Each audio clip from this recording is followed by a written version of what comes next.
How do we design the best coffee experience for 1,500 people who work in our office building? What do we take into account when selecting the coffee provider and the beans in our machines? Is it only taste or also other factors such as environmental sustainability, socioeconomics, a fair price, specific quality attributes, or customer service? At KIT, our projects always aim to improve the lives of farmers, so we considered all of these criteria and more. At KIT, Socioeconomic Institute, we have one of the biggest monumental buildings in the Netherlands. We rent it out. There's about 60 plus companies in the building, 1,500 people on a daily basis working here.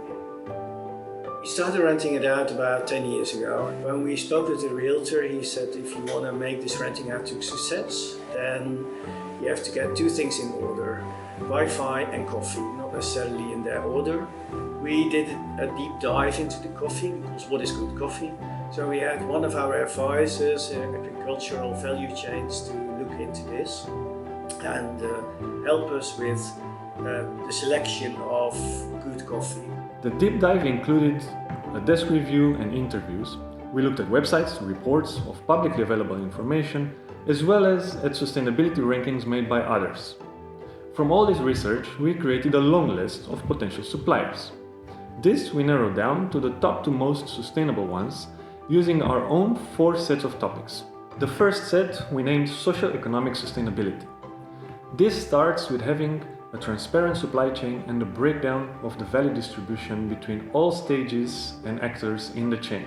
In other words, who gets what. Historically, in the long supply chains of multinational companies, the farmers were invisible. This has led to structural inequalities, power and economic imbalances, which in turn lead to poverty and environmental degradation. On the contrary, a smaller specialty coffee brand maintains direct relationships with producers and cooperatives. This allows for fair price negotiations and all actors in the chain sharing the risks and avoiding capturing greedy profit margins. The second group of topics is environmental sustainability. We considered the potential environmental impacts all the way between the farm and the final cup that we drink. So we started with assessing farm practices, such as a brand's involvement in climate-smart and regenerative agricultural projects, in agroforestry, as well as water use and soil fertility management. We then assessed energy use and emissions from transportation, roasting, packaging and brewing. Therefore, we prioritized companies based in Amsterdam and its surroundings to limit transportation and to support local entrepreneurs. The third topic is customer service and costs. Brands needed to have proven experience with supplying offices of our size to assure stability, flexibility, and reliable customer service.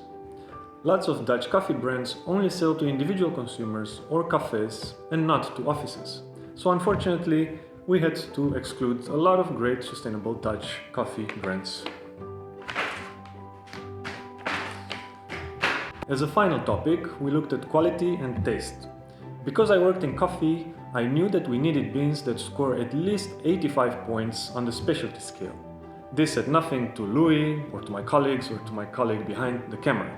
But luckily, they understood that price should reward quality, and that leads to sustainability in most cases.